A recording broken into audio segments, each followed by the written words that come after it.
Une seconde, une minute, un siècle, de Catherine Grive et de Muriel Kerba. On attend quelques secondes de trop devant l'ascenseur et c'est l'éternité. On va 2 heures au cinéma et c'est déjà fini. C'est long comment? Une seconde, 3 minutes, un siècle. Contrairement aux apparences, les montres ne disent rien sur la question. Combien dure le temps?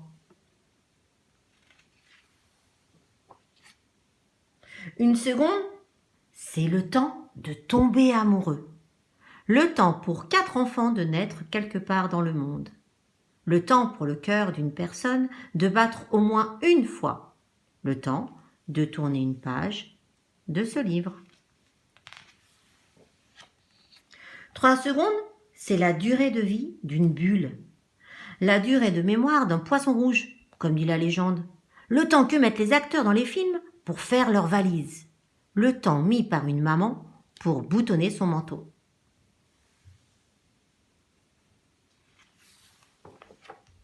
Une minute, c'est le temps pour les machines de la poste de trier 500 lettres.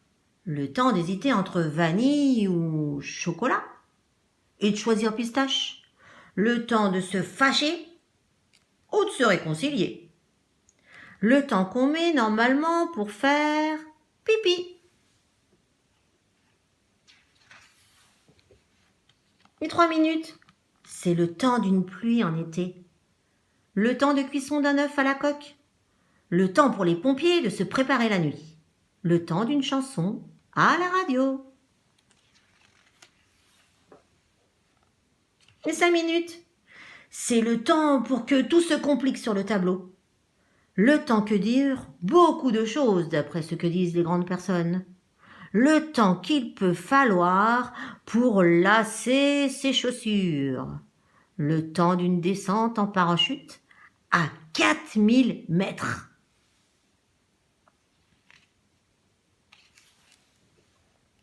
Et 30 minutes, c'est le temps de se faire couper les cheveux chez le coiffeur, le temps de cuisson d'un gâteau au chocolat, le temps qu'il fallait rester sans bouger d'1 millimètre à l'époque des premières photos, le temps que rêvent les vaches la nuit, 25 minutes très exactement, contre 100 minutes pour nous.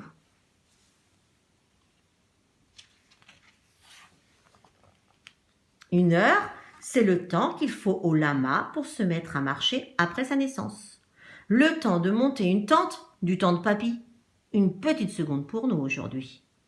Une durée très longue quand on s'ennuie et très courte quand on s'amuse. Le temps que mettait le roi soleil pour se lever le matin.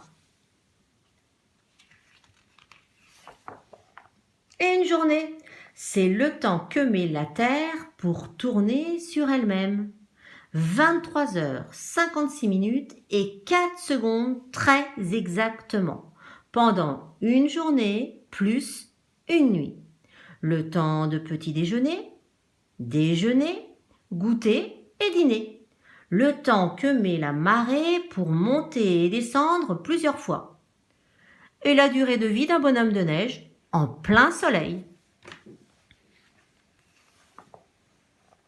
Et une semaine, c'est le temps que reste la coccinelle dans le ventre de sa maman. Le temps qu'il faut pour lancer une mode dans la cour de récré. Le temps qui sépare Noël du jour de l'an. Le temps de vivre tous les jours de la semaine. Ravioli à la cantine pour le lundi. Contrôle de maths pour le mardi. Mercredi, c'est poney club. Et le jeudi, c'est piscine. Le vendredi, photo de classe. Et le samedi, anniversaire loulou. Et le dimanche, visite au zoo.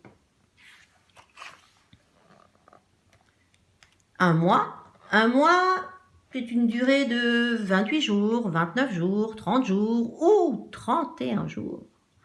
Le temps de vivre 4, quelquefois 5 mercredis. Le temps pour les papillons de traverser toute la France. Le temps que mettent généralement les cheveux pour pousser d'1 centimètre. Et une saison, Le temps de voir revenir les feuilles sur les arbres. Le temps pour une graine de devenir carotte. Le temps qu'a mis Christophe Colomb pour aller découvrir l'Amérique en 1492. Le temps qui sépare 2 bulletins de notes. 1 an, c'est la durée de vie d'une chaussette. Le temps que reste un bébé kangourou dans la poche de sa maman. Le temps que met la Terre pour tourner autour du Soleil. 1 an et 6 heures, très exactement.